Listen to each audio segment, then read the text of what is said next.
turned out. Yeah, she turned. Hey. Hey, what's good, you guys? It's Boomer with Bolly Star, and today he's getting into Bill Burr can't help but laugh when he watches the news. You feel me? This is on Conan O'Brien, I guess, new podcast. I'm like, aren't talk shows practically podcasts with an audience? Like, what makes a talk show different from a podcast? It's like, I'm wondering that now. Because now Conan O'Brien has a podcast. I was like, bro, you had a talk show. So why do you need a podcast? Like, I just don't, like, I don't know. Maybe one of y'all can explain to me down in the comment section, because this is mind-boggling to me. But yeah, also, I want to apologize for the lighting right now. You know what I'm saying? I guess one of the bulbs went out in my, in my lamp.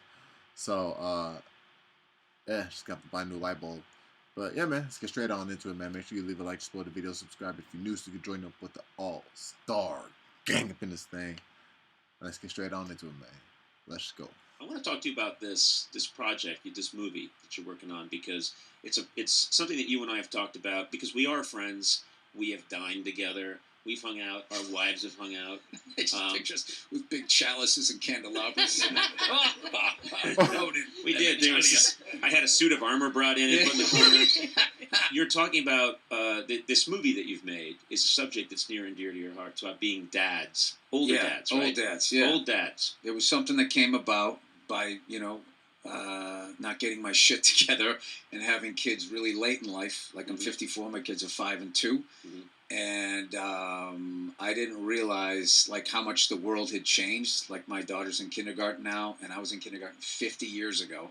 So just the whole way that they teach, like, everything, literally, I'd be like, oh, you on the jungle gym? And she'd be like, it's called the structure. and then I'd be like, oh, my God, I said jungle? Am I, is that borderline racist now? Like, what did I just say? And you just start freaking out.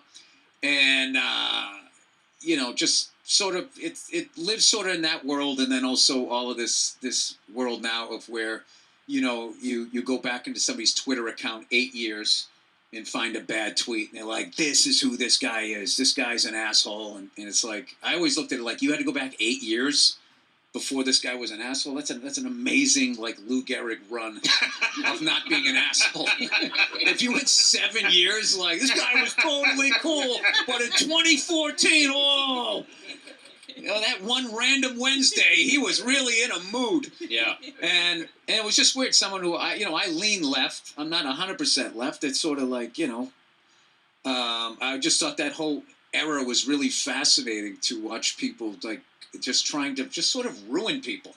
Like, I understood the beginning of it when they were going after these monstrous people, but then it just became this, like these ticky-tack misdemeanors bullshit, and they would just burn them down. It was like a Frankenstein movie. Like, they were all coming up the fucking hill. So it sort of, subtly lives in that world, too. Right. And one of the things that I relate to you on is we both come from, like I say, a similar part of the country. I'm a little bit older than you, but I do relate very much. When you talk about being a dad, you often relate it to when you were contrasted with when we were kids. And that's something that hits home with me because, I had kids later in life. Now they're teenagers. But in the early stages, I remember thinking this does not resemble the childhood that I have in any way. Yeah. Because, first of all, the fact that so much care and attention is spent on each child was something that was... No, I'm not saying that. I love my parents, but it was a different attitude. There were 6 of us, and I remember very clearly at any given time, if you ask my mother or my father, where's Conan? They'd be like, I don't know, he's... Yeah. No one knew exactly where you were. They just sent you outside. Like, that was a lot of it. They just sort of sent you outside, and you went out, and you just met other kids your age and came up with stuff to do when you were outside, and then eventually you ran into older kids, and then they just beat the shit out of you. And then you came up, like, I did a cartoon for Netflix called F is for Family. One of the first episodes is a scene where the young me and his friend are up in a tree, and these guys start throwing rocks at us and shooting fireworks. And that was based on a true story. There wasn't fireworks, but it was just me and a friend of mine were climbing trees. We're just climbing a tree because that's what you did before there was no internet. That was going online, climbing a tree and risking your life.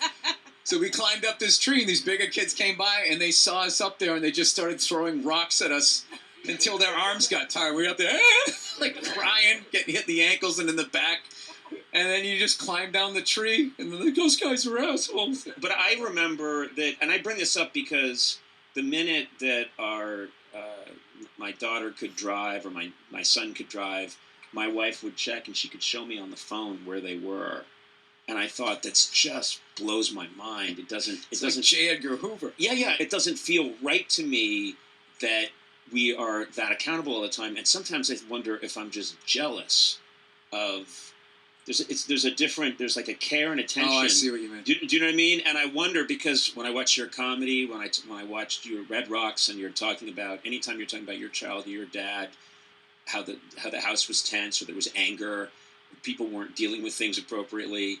I think, I know what you're talking about. It was an era, and I think I sometimes, when I'm seeing my family and my wife's handling everything so beautifully, for some reason I become enraged. No, I get that. Why? Where was it? What do you mean, May? You're looking him in the eye and talking to them? What is this? I totally get that. I remember one time being in I think a grocery store or something like that, and I saw this kid. He started crying about something, and his mother went over and started hugging him and comforting him. And I just felt this urge to go over and trip this little kid. And then another time, I remember the grocery store, because that's where a lot of moms have like the kids and stuff. And this kid was going like, "Yeah, Mom, can I have candy?" And she was just like, "No." And then he started crying, and it made me laugh. I was going to be like, "Yeah, get used to that, kid." So you enjoy the unhappiness and pain of a child. I thought I did, but when I realized it had nothing to do with the kid. That was just me with all of my bullshit. I was jealous of the kid who was getting hugged, and then I was laughing at the other kid because I related. Like, I remember when a long time ago I saw Sling Blade when it was in the movie theater, and I remember when he zoomed that guy out of the house in the wheelchair. He's like, "Get out of my fucking house!" And he zoomed him out, and the guy was all helpless. I roared with laughter, and I remember I was with these actors that I was working on something, and they looked at me in this horrified way. Right. And I couldn't explain it. You had to be a comedian to understand. Like, I think actors and comedians, they process pain differently. Right. Where actors, I think, are more like examining it, where comedians, you just pave it over, and it's like, you're just laughing, not because you're happy that happened to someone in a wheelchair. You're just laughing at just how fucking mean it was. I told you about this. That one time my wife was on the plane with me, and we were going somewhere far, so she had like a tablet, and I started watching a movie, and she had fallen asleep, and I was watching a movie, and I was laughing so hard I woke her up. And then she, when you don't know what somebody's laughing at, you just start laughing. She's like, what are you laughing at? And I was trying to hide it. And she looked, and I was watching Precious. Oh, my God.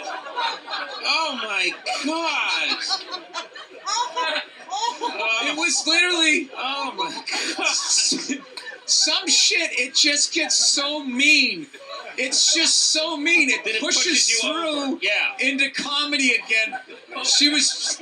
The mother said something so fucking mean, and then they just cut to her face, and she was so sad. I'm not going to lie. Being honest, I was wheezing. I was literally like laying in the So I was laughing so hard, the woman I didn't know on the other side of my wife was laughing, and then my wife started punching me in the shoulder. I just gave her like the tablet. No, that's one of my favorite things. It'd be great if you were a movie my wife critic. has such a big heart, and we're always watching TV, and she's forever getting teared up, and I am laughing my ass off. Like, she used to watch The Biggest Loser, and these fat people would be crying about all the cookies and burgers they were eating. And they were crying. crying like they lost a dog or something. And she would be crying with him, and I would just be laughing my ass off. So. No, most of the world is starving. That's why.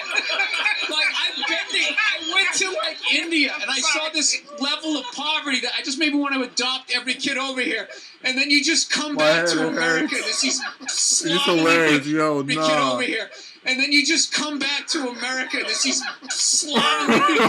You can't stop eating Oreos. It was just so fucking hilarious. And this won't end. Then it's like, wait, what? And this won't end. And then it's like, No, this won't. And then what it is because my wife no one will ever hear this. My wife gets mad at me for laughing. It makes it like. Oh, dude, I have worse ones than that. I got worse ones than that. You might as well get it out now because I can't say safe. this one to protect people. You guys aren't going to laugh at this one because you're told you're not supposed to. No, that's not this crowd. Right, some dude beat the shit out of his girlfriend, right? Well, you're off to a good start. You know how to get a crowd. You had them. You're like, yeah, I can top that. How else are you supposed to watch the news? Am I really supposed to be going, oh, for the whole time? Or you can laugh. I mean, it's a choice. I have to Like, go. how does it help me? But how? Okay, I want to hear you pull this out. So my wife was so sad about it that I had to make a joke because I wasn't mature enough to be sad with her. Right. So I was going like, what do you think she said? What do you think that last thing for she God's said, right? sake. You know? Yeah, exactly. So she gets all mad, right? So I mean, what did she really say? mad. Why did she marry you? She's lovely. I've met her. She's wonderful. So then like a week later, my mother-in-law comes over, right? The fucking story comes on the news. And after the story's over, she goes, I know I shouldn't say this. My wife goes, Mom, don't say it. And she just goes, I wonder what the last thing she said was. And I died laughing. My mother-in-law died laughing, and my wife Jumped out of the room. Yeah, but at the end of the day, neither one of us beat her up. So, like, she can't hear us laugh. I'm not happy that happened. Well, I don't understand what the fucking news is. Who would be? It's just like, hey, here's a bunch of shit you can't fix that happened that was horrible. Do you know I my gym? can't fix it. In my gym, they literally play CNN, and it's just the whole state of California's on fire. School shootings and shit. It's like, I'm coming here to get away from this shit. I'm on a fucking elliptical, and I gotta watch people's houses burning down. Right. How long are you you're trying to make this seem like 3 hours on the elliptical? So we should be showing, like, I don't know, Dumb and Dumber. I think this is going good, Cone. I think it's going really well. Yeah, I'm like, yeah. I think it's going great. Well. All right, you guys. So that was Bill Burr. Can't help but laugh when he watches the news. You feel me? Yeah. You know what I'm saying? Yo, had me busting the gut, bro. Yeah, y'all let me know your thoughts about it down in the comment section down below, man. You already know it was the Boomer with Bali Star. Make sure you hit that like, explode the video, subscribe if you're new so you can join up with the all-star gang up in this thing. And I'm going to catch y'all in the next one. 100. She turned up, she turned out. Yeah, she turned. Hey. We all have a version of truth, and every day something new. But all I wanna see is you. She said, why you leave me on? I know you don't deserve me. We got icy cold, we were once to Albuquerque. Did me wrong, you don't deserve me. She said that you don't deserve me. Yeah, it goes down in the bar. Girls all flashing, now I'm down in the walls.